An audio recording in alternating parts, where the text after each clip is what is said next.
Hmm, hmm, hmm, hmm, hmm. Ladies and gentlemen, things are really heating up on Marcus Thuram. This is serious now. Let's go.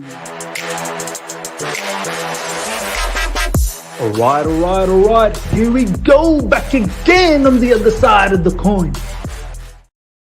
All right, welcome back to the other side of the coin, ladies and gentlemen. This is the latest that is circulating around Chelsea community at the moment. High alert, ladies and gentlemen, high alert. Understand Chelsea have open talks to explore January deal for Marcus Thuram. This is coming from Fabrizio Romano, so this is no joke. The French strikers on many top clubs' list being a free agent in June. Chelsea exploring conditions for Jan.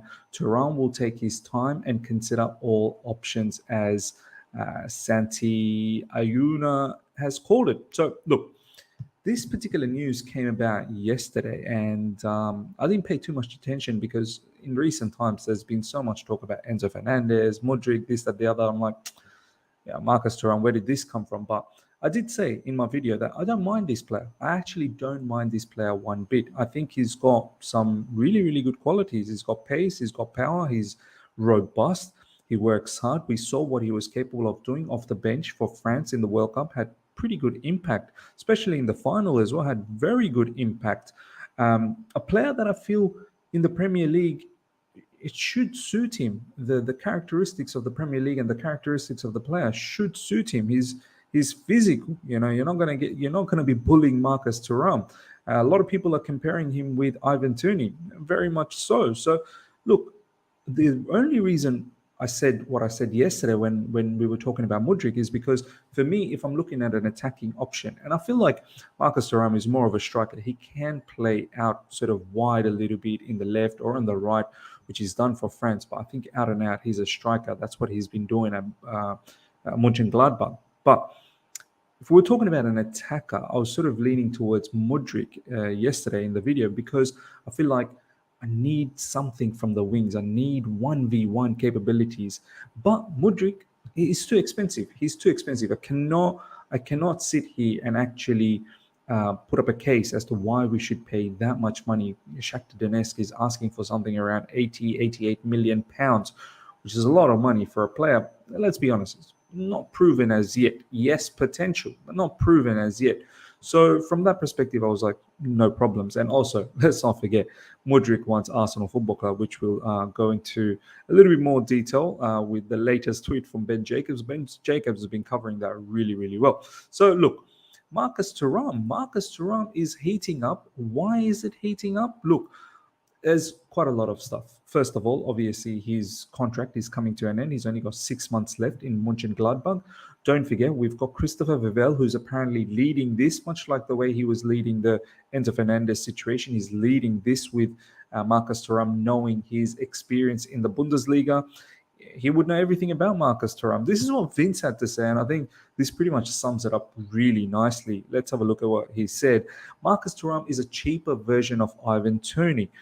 Big physical striker with top hold up play and ball control, then quick, aggressive, and strike the ball very well. However, they don't have the best passing skills on them. Just play to their strength and they will deliver. I mean, he's right about all of those stuff in regards to ball control, quick, aggressive, good hold up. We've seen that in recent times in the World Cup, and people that follow Mönchengladbach, I don't, but the bits and pieces of clips that I've seen, he definitely shows that. In regards to passing, yes, he's not your Enzo Fernandez from midfield. He's not a passing monster, but at the same time, I don't think he's that bad either. For a striker, the ability they need to have on the ball in regards to passing is not that bad. If you guys remember, I think it was his assist to Kylian Mbappe in the final of the World Cup. So as I said, I'm all up for it. Let's have a look at some of his stats now. This is what's going on with Marcus Thuram, ladies and gentlemen. June 30th, 2023. As you can see, that's when the contract expires. So this could be a bargain deal. Now, there's not enough information in regards to what's going on as to how much we're going to pay for him and whatnot. But I believe with 6 months to go, we could potentially get this player for about, transfer market is saying 32 million euros. So potentially, what's that in pounds? A lot less in pounds. So, there are some talks going around that perhaps we'll do that installment, style of payment schedule where we maybe pay 15 million up front and then other 10 million or so in performance bonuses and whatnot. And I think that's probably a decent enough price, somewhere around 25 to 30 million pounds. I think we could probably even get less than 30 million pounds. So this is potentially a very, very good move. Check out his stats: Bundesliga, 15 matches, 10 goals, 3 assists, 1,350 minutes played. In DFB Pokal, which is their cup competition, 2 matches, 3 goals, 1 assist. Overall, 17 matches, 13 goals, 4 assists. This is definitely not bad. I think he joined Mönchengladbach in 2019. We can have a look at his transfers. Let's have a quick look at his history in his transfers. Came from Guingamp, I hope I pronounced that right, back in 2019, July 2019. So he's been around in Mönchengladbach for a little while. Let's just go back to his stats again. 13 goals, 4 assists off the back of 17 matches. And look at his plethora of goals. Like, he's consistent. He's consistently banging in goals. And recently against Borussia Dortmund, as you can see over here, a victory 4-2. He scored a goal. Bayern Munich as well over here, 1 goal, 1-1. And predominantly plays up front, 17 matches up front for Borussia Mönchengladbach. So look, we need something up front. We do. Look, I don't think Kai Havertz is the answer up front. And I'm very worried about Aubameyang's future in this particular football club. I don't think he wants to be around anymore. I think he was purely for Thomas Tuchel. That's why the whole thing about Thomas Tuchel, there's a clip of Mark Goldbridge that's circulating around, stating why we need to be patient with Graham Potter, this, that, the other. And we've said it, we are patient, but at the same time, there's a lot of people that are bashing Thomas Tuchel. I feel like this is where our owners, I don't know, like they realize that they didn't want to, work with Thomas Tuchel, and I don't know why they ended up giving him some of these players and then ended up sacking him anyway. They should have just pulled the trigger earlier on, getting rid of Thomas Tuchel, bringing someone in, and then buying the players for them. So, in regards to Aubameyang, I don't think this is looking good. I don't really think Graham Potter completely values him. That's why he tends to use Havertz up front. So, and I don't think Havertz is the solution. Havertz just behind the striker, much like the free roll that we saw against Man City recently, the loss that we had. That's where Havertz needs to operate a lot more. Armando Broja obviously injured. So there is a need. There is a need for someone like Marcus Thuram. And I think this is potentially, could be our deal. Like, as I said, Christopher Vivel's involvement previously in Bundesliga, knows this particular player. We could probably have an upper hand. And it could be a French contingency building again at Chelsea Football Club. Obviously, Benoit Badiashile, who's from the French nationality, Wesley Fofana, N'Golo Kante, and now Marcus Thuram as well. So there could be potentially something building from that perspective, which I'm all okay with. A lot of people are not really completely with this particular transfer of Marcus Thuram, but in all honesty, I think someone who's 25, as we saw, age 25 over here, I think he's nearing his peak. Wouldn't you say? Like, he's nearing his peak, and if we can get him now, getting to play well for us, gets coached well, potentially this is the right time to get Marcus Thuram, and a bargain purchase as well. We're looking for those gems, and I think this potentially could become that type of a player. Now, in regards to Mudryk, because obviously we're looking at attackers at the moment. Hopefully we get a right back and a midfielder. This is in regards to Mudryk. Arteta said no updates on Mudryk, and it's true, nothing new in the last few days. But speaking more generally, he dropped a clear hint Mudryk can help force a move. At the end of the day, players decide where they want to play, and if they want to play for our club, that's great. I'm again told by sources close to the player, Mudryk will be very disappointed if an Arsenal move doesn't come off.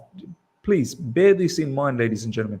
For all the people that keep telling me, Because it doesn't matter where, how much they love another club. At the end of the day, if they sign the contract with, look, he'll be very disappointed if an Arsenal move doesn't come off. If Chelsea are the only club to agree a fee, he'll naturally have a decision to make. But Mudrik's preference and priority remains Arsenal Football Club. So, look, ladies and gentlemen, let's forget about Mudrik. Let's really forget about Mudrik. I would have loved it. I would have really, really loved having a player of his quality in the wings.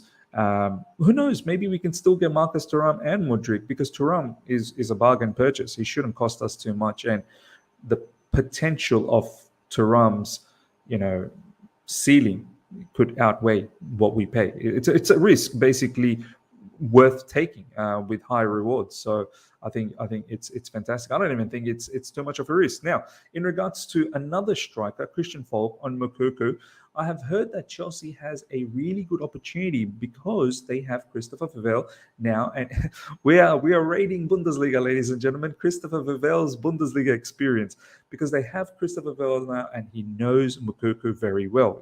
He would know everyone pretty well from Bundesliga. He liked him during his time at Red Bull Leipzig. He always had an eye on him, so I think he has a good advantage. Similarly, with Mudrik's situation, I think Moukoko is someone who wants Barcelona badly, but I think Barcelona, because of their financial issues, not sure how much they can actually afford Moukoko. But then again, I think they can potentially get Moukoko on a free, because he's in similar situation where the contract's coming to an end. But I don't know if we're actually going to get Moukoko. Christian Falk is saying, but I'm not really buying this one. The reason being, we've got David Datro Fofana. So in terms of that young profile, we've already got someone. Now, in regards to David Datro Fofana, if we were to get someone like Marcus Thuram, I think the case will be that he'll potentially go out on a loan. We'll see what he does on a loan, and then we'll see again in the preseason next season how he performs. Where he goes out on a loan, we'll see. Maybe somewhere in Europe, a top club in Europe, or sort of mid-range club in Europe. We'll have a look. But Marcus Thuram's inclusion makes me think David Datro Fofana probably not going to be participating in the first team, which is okay. He's young. Let's get him to get more experience. Minutes for him is more important than being in the subs bench for Chelsea Football Club. So that's just my thoughts on that. Last but not least, I just want to quickly showcase this to you guys. This is in regards to Bennacer, all the people that sort of wanted Bennacer at Chelsea Football Club. This is the latest. AC Milan have reached full agreement to extend Ismail Bennacer's contract. New deal will be valid until June 2027. So, look, I don't think this is happening. Obviously, he's now signed a new contract. Bennacer will sign the next days. New deal will include 50 million release clause and add-ons, and as old one that had the 50 million release clause. Now, some people are saying, 50 million release clause, just trigger it. But, mate, it ain't happening. It's just not happening. Ladies and gentlemen, that's the latest in regards to all the Chelsea news that we've got at the moment. I think there were some bits and pieces about Vardiol that I don't want to go into. We've got Benoit Badiashile now. Vardiol, I believe, I think wanted to join Chelsea Football Club. And now the fact that we've got Benoit Badiashile coming out in public and saying how much he loves Liverpool, and I don't know, maybe potentially pushing a move over there. And some are also saying that maybe we built Vardiol's expectation, another one of those players that we promised that we were going to get, and now we're not. But it's not really our fault. Vardiol by Leipzig is valued at over 100 million. So Badiashile, once again, another bargain. Who has the better quality? Of course, Vardiol. But look, spending that level of money, I suppose, for a defender, I don't know. That's why I was okay with it for a midfielder or an attacker, because obviously you're going to get a better bang for money in regards to the price. But ladies and gentlemen, let me know what you thought about everything that we've talked about, most specifically Marcus Thuram. What do you think about Marcus Thuram? Me personally, I think this is all right. Bargain purchase, and he should be well suited for the Premier League, and someone hopefully that can help out our goal scoring situation. But then again, someone's got to create those opportunities for him. So let's see if we get anyone in midfield. Till next time, smash the like button. If you're here for the first time, subscribe, hit the bell notification to stay in touch with all my content. I shall see you guys for the preview for the FA Cup tomorrow. I know the FA Cup is tomorrow. We'll do the preview early in the morning, and then we'll do the watch along as well. Until next time, take care. See ya.